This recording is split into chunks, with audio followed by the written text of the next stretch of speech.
Our next speaker is someone that I'm really excited about and someone who I've had the opportunity to work with and get to know here at Gray Area.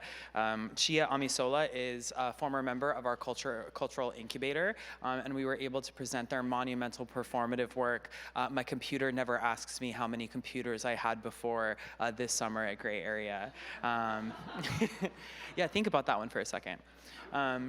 Chia is an internet and ambient artist from Manila, Philippines. Amidst a post-colonial internet of extremes, their website-specific art, sites, poetry, games, social networks, archives, and tools posit self-preservation as communal preservation, creation as synonymous with liberation, and identity as a source of infrastructure building. I'm so excited for you guys to hear what she has to say.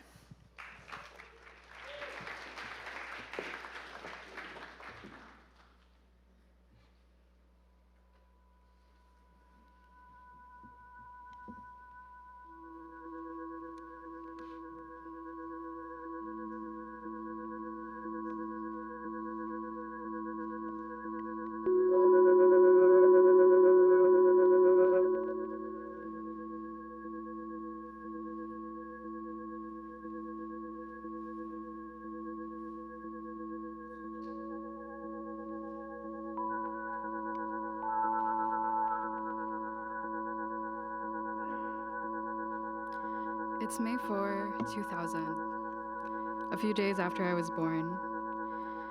An email with the subject, I love you, is sent on a Friday morning to Singapore. Attached to it, the file loveletterforyou.txt.vbs. And it spreads to Hong Kong, China, scattering across Europe, slamming the United States. When the file clicks, it begins. Overwriting, deleting, scrambling, erasing. Over 50 million computers are infected, $15 billion are spent removing it. One of the most infamous computer viruses in history, the I Love You virus, was made by Onel de Guzman. He was a Filipino college student who was struggling to pay for dial-up internet and wanted to collect passwords for those who didn't have access like him. I'm Chia Amisola. I was born and raised in the Philippines, in Tondo, Manila. I'm 24 now. I'm the same age as Kuya Nel when he made the virus. My art practice is concerned with the third world internet's loss, its love, its labor, and its liberation. Specifically in Filipino solidarities, in our struggle for self-determination. In form, I often make websites as worlds, games, durational performances, play with sound, think about sites and the internet as an environment that I can build and make, tracing our intimacies within them, from the domestic to the divine. Onel de Guzman, is an artist who works with the internet, just like me. Onel's creation of the I Love You virus speaks to how embedded the Filipino is with technology, driven from material crisis and systems that had failed him, an exploitation of technologies that made the invisible Philippines visible suddenly, as he was clawing for access.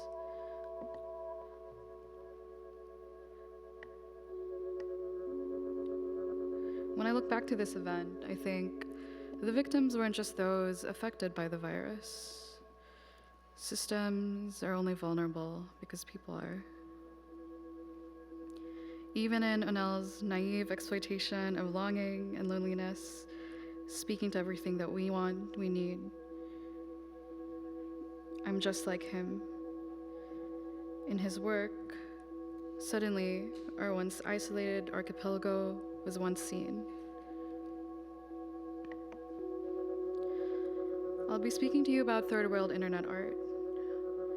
Beyond this need for visibility and the end of endless exploitation and extraction, I want to drill in the question, must we sing, suffer, and splay ourselves to be seen? Must we always fight for visibility? Can we one day have the privilege of invisibility without our erasure? Beyond technology associated with domination and control, there is a narrative about what it means to just exist, to struggle. Here we already are with our own modes of agency, our own stewardship and making of the world.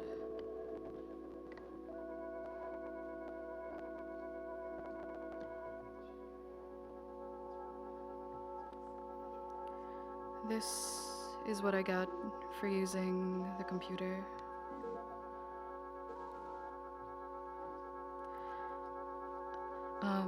Computer mayan is Tagalog for something like that's what you get for using the computer. It's like something your mom would shout at you if you're online too much. And it's also the title of an exhibition of Filipino internet art that I independently curated, produced, and have been developing over the past year. The exhibition gathers 20 Filipinos who are presenting browser-based work, websites, software, games, videos, all made for the browser, articulating the Filipino condition, our tensions with the online, existing in form as a never-ending karaoke party, and in some other familiar technological forms. The project has been pretty unique and incredibly long-running, mostly because I've served as a close development partner with a lot of the artists for most of the work, with many of them making something for the browser for the first time, making more independent, standalone websites or software interventions for the first time.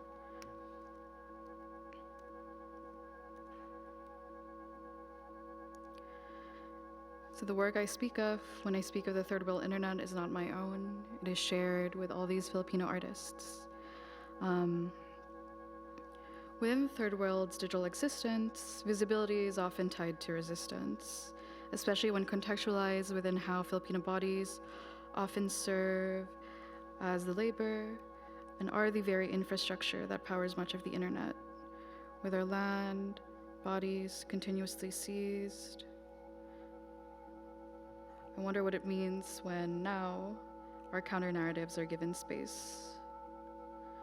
I just came back from a few weeks in Manila where we installed Computer and celebrated with a weekend of programming.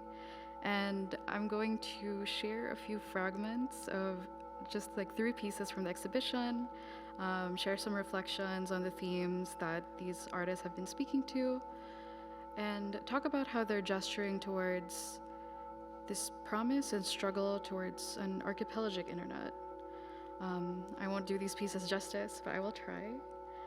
With us being an island, once insular and at the periphery, at the edges of the world, now, perhaps, coming to your attention, coming alive.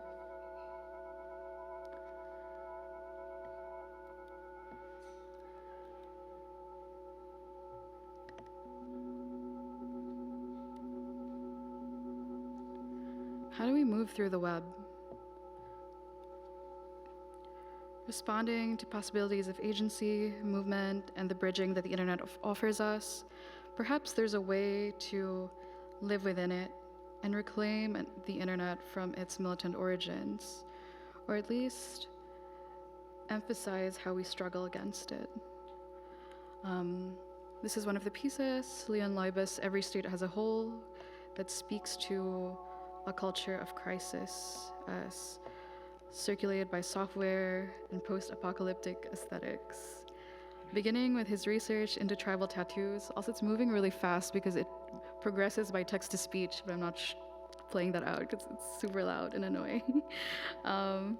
He linked symbols of mysticism and indigenous tribes as they found their way onto modded PC cases. He goes through bootlegging, MMORPGs, people on motorcycles shooting you in the Philippines, just normal stuff. To him, culture is clockwork. Perhaps a clockwork that has been overclocked, overdriven, stretched out. This piece was originally in the form of a zine that Leon had developed many years back. And we developed it into this infinitely generative play where excerpts from his nonlinear text kind of appear and jumble together line by line, assembling themselves into new paragraphs and commentaries in these different chapters. Given the multiplicity of voices in Leon's content, the text-to-speech, if it was audible, voices switch accordingly as well, often diverging, splitting, speeding by chance, forming new paragraphs and texts. Originally, tribal tattoos were supposed to tell you where you come from and where you're going. I believe tribal designs visualize a discontinuous and uneven model of time associated with an archaic past. It also represents speed and future. These are quotes from Leon's work. Science used to have meaning. The data we carried with us helped move us from one place to another. It was once a part of us, not just extensions of us. The internet has dried out its seas, barren and monolithic now. Our routes and spaces online are disappearing. Leon finds that these tribal aesthetics are now built into graphics hardware, heat intertwined with image, exhaust and imprint for data. Soon, will we still need our skin? There are no more bodies, we're just information. How do we embody and flesh knowledge floating online? Every click, stutter, lag. What are the implications of translations by bodies removed from specific contexts? These are some of the questions posed by the artist Isola Tong as she assembled her work, Vessels of Disappearing Craft. She's currently based in the Philippines, but previously wasn't too far away. She took her master's program at UC Santa Cruz.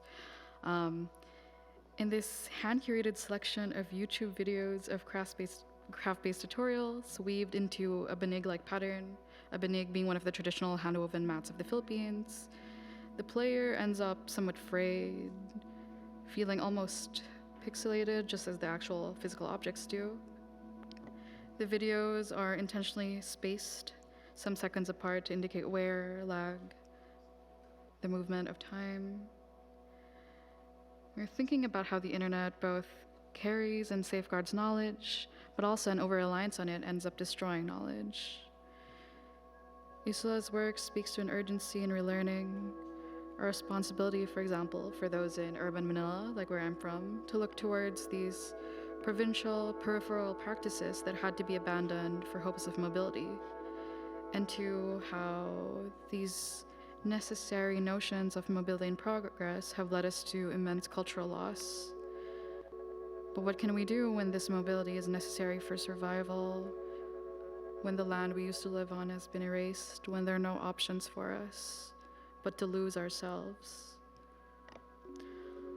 I've been wondering what it means to become a vessel ourselves, just as the computer in itself too is a disappearing vessel, futile in holding these YouTube videos that might be one day taken down, a platform that won't be here forever. Looking back to Leon's work, perhaps flesh might have more permanence than we think, that we undermine always the computational power of our bodies, when Filipinos often serve as the computational power of the technologies that we know. And the digital might provide a unique access to flesh, one our physical conditions otherwise wouldn't.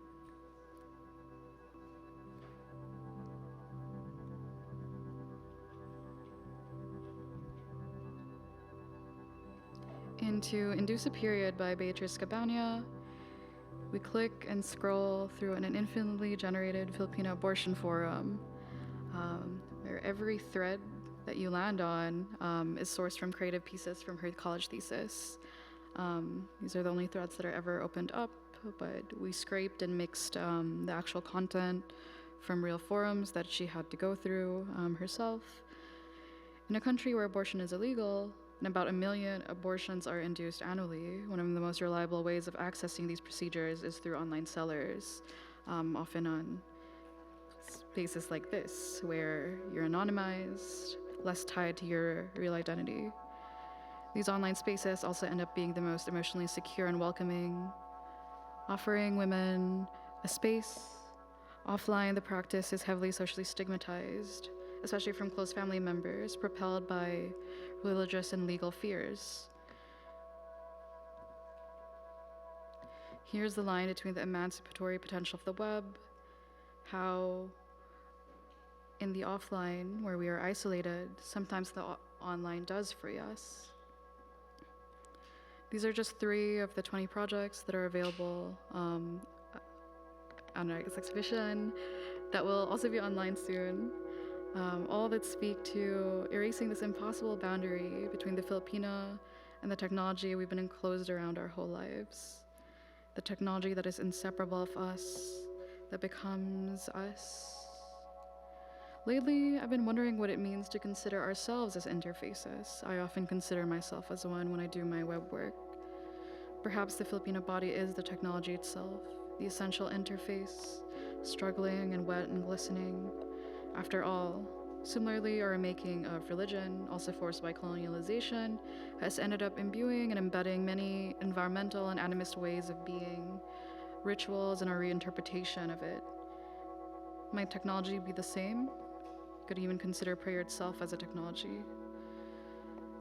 My personal work has been in considering the internet's ambiances, reconfiguring what we consider environmental, which means what we deem as natural. Another artist in the exhibition who's actually giving a workshop at the festival tomorrow and might be here, Angeline Meitzler, has a project as well that builds upon Filipino mythologies to make sense of the web. In their piece, Into the Jaws of the Horizon, the internet is imagined as another physical layer of the universe, with overseas Filipino workers mining data centers. Now, the internet is wedged between the underworld, earth, and sky world of Filipino mythology. Of course, the third world has always stewarded and experienced the infrastructural differently. To us, it is literal, physical, visceral. I don't mean this solely in our contemporary understanding of the digital, but in centuries of existence predicated on the extraction of our bodies, labor, identities, land. It just so happens that this land, today, now extends to the digital. Amidst all this then, where then are the pockets of intimacy, meaning, gathering? Is there a way to facilitate interdependence?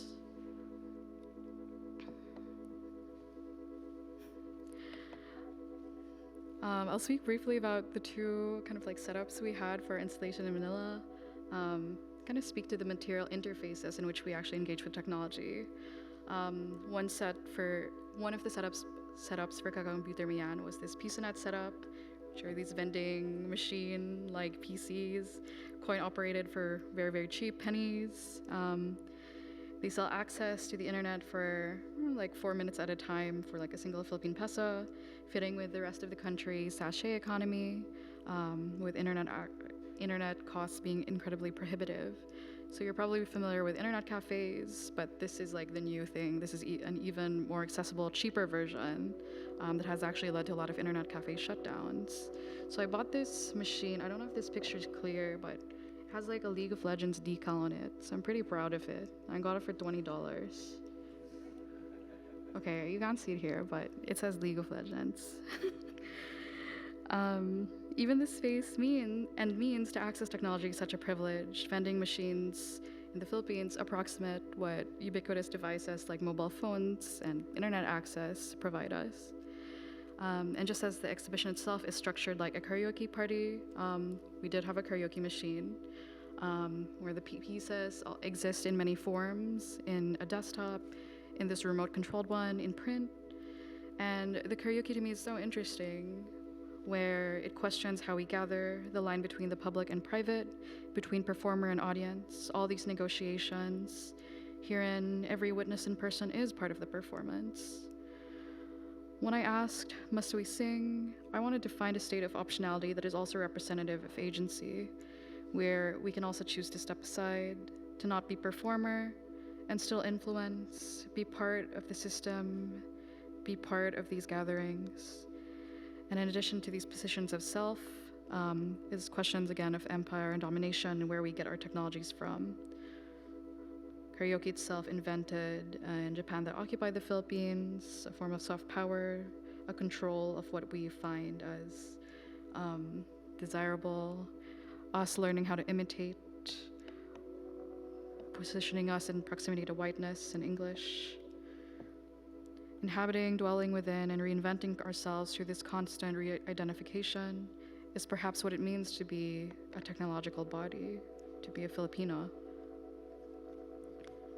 I think to preserve my nation as it has lived and died on the internet might be my life's work. And what is of urgency to me is to continue moving towards a notion of an archipelagic internet that we are shaping in our very present. One that might be characterized by its glitchiness, all the accidentals, its lag, its hypertextuality, an inability to be compressed.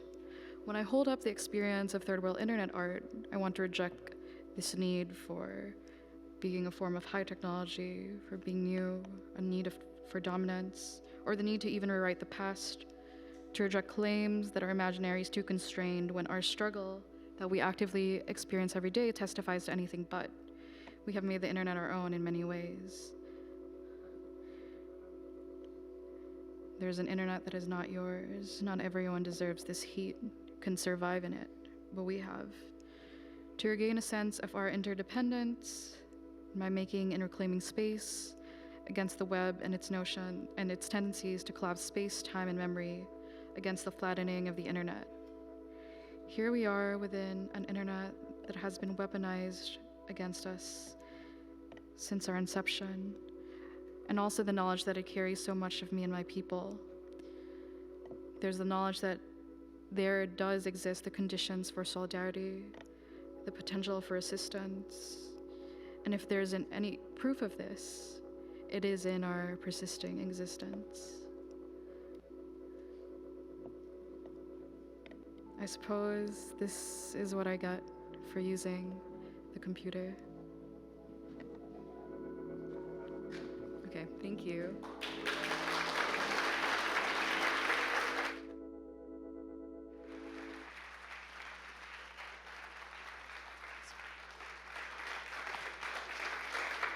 Chia, wow, thank you so much for that beautiful talk and performance. This is a really exciting and newer body of work for you that has been developing. You just had this show open in the Philippines, and so it's so exciting. It feels so fresh. One thing that comes to mind to me watching this and really trying to understand like the texture of your experience. How does it feel, coming from Manila to be working with the third world internet or the Filipino internet in the shadow of Silicon Valley, here in, kind of the belly of the beast? What has that experience been like for you, and has it been difficult to navigate? Yeah, it's been especially challenging. I was born and raised in Manila my whole life, and I'm just temporarily here. Got a scholarship to study in the US, and now work in tech, obviously, like why else am I in San Francisco? And it's expensive here. So a lot of my life has been now, and in the past years, has been like contending with how morally against I am against like much of the industry, against much of the options of like what it means to succeed here. And a lot of my past years, I've also been finding a lot in learning about even internet art and the web as a medium at all.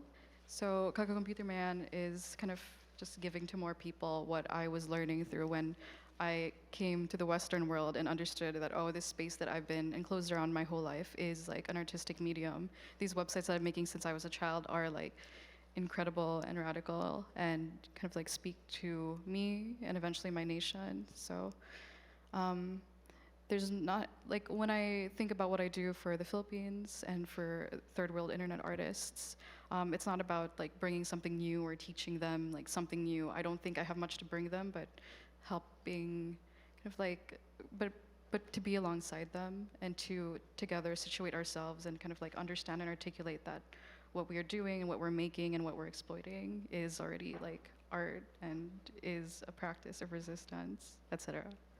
Absolutely, and I think that something that also really speaks to me about your work is the way that you're able to use something like an internet protocol or a web browser, these kind of like what we assume to be workspaces or corporate spaces or like or like clinical spaces, and you create experiences and you create artwork in your personal practice that bridges that divide and creates deep moments of intimacy and resonance with the audience. And I'm wondering a little bit if you could speak just a little bit about your relationship to web, the poetics of the web, something that we've talked about before in the past. How do you want to create an experience for your viewer, and what sort of ways can you use the browser, use the language of the web to build that intimacy? Yeah, the way I give presentations and the way I make a lot of my work is basically just finding some mechanic of the browser or of our languages and just like kind of exploiting that or toying around with it. And a lot of them are like old or not new, which makes the work sometimes to be seen as nostalgic, but is more to me about just like making visible like what are the protocols today, and allowing the work to evolve and rot as these standards change, and thus making work that is very temporal. A lot of the desires to like work with these kind of like affects and affordances of the browser probably come from like, I don't know, just like having made websites for a very long time, having always understood them as a way to fragment myself, as an extension of myself, as something that I could fill. And it is the most maybe comfortable environment for me and also the most accessible, where like it's not just the Philippines, but people today are so enmeshed in like what the browser should serve as or how it should operate, and never attempts to like contest it any longer. Yeah. Wonderful. Thank you so much, Chia. We're always so pleased to have you.